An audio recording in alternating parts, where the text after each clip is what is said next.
This 74-yard post pattern for a touchdown was really the difference in the game between Pitt and North Carolina, and it was misdiagnosed by the color commentators. So we're going to talk about what actually happened here and what North Carolina could have done to prevent this.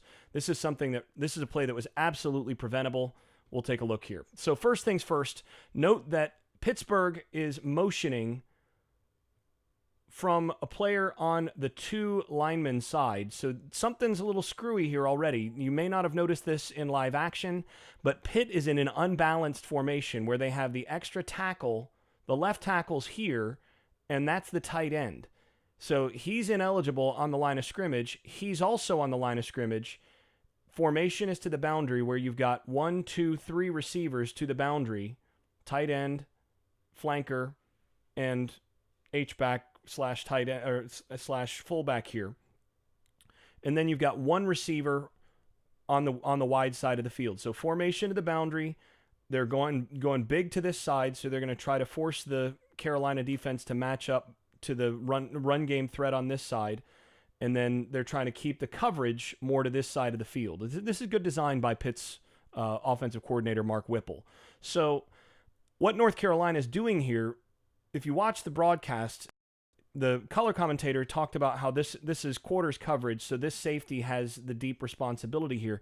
This is, by design, supposed to look like quarters, and I actually initially thought it might be quarters as well, but that would run against the tendency that we've seen from Jay Bateman all year, where he has really avoided quarters coverage pretty much all year and chosen to rotate to cover 3 or cover 1 type look from the two safety shell pretty much all year, and that's actually what they're doing here.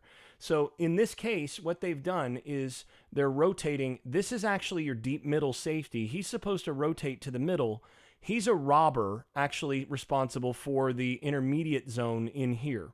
So at that point, what we're going to see Pittsburgh when they show this motion from the short side here. This is almost always what defensive coordinators like to call a cross-country route, what's often called a drive route or just a cross from the offensive side. All he's doing is he's aiming at this spot, 15 yards upfield on the opposite hash, and whatever route he needs to run to get there as quickly as possible is what he's doing. And his job is to draw that safety's eyes, and then if that safety stays deep, to find space as he hits towards this area. So what we're going to see, a little shallow, and then the cross-country route.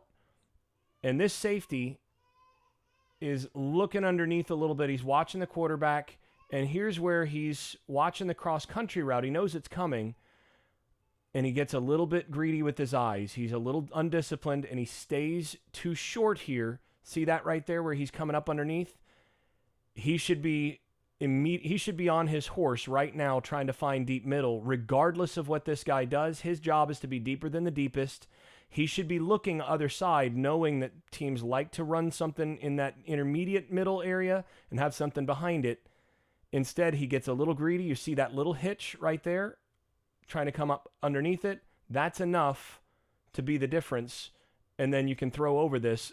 With outside leverage in cover 3, there is no chance for the corner, unless you're Deion Sanders level fast, to do anything against this. You're depending on your deep safety here.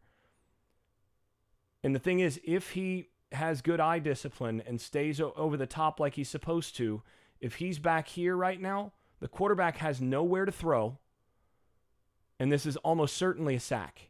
Dom Ross has the corner, gets there in time for this to be a sack. So it's the difference between a sack and a long touchdown. And really, that's probably the difference in the football game. If North Carolina, if you see everybody do their job here, North Carolina probably wins this game.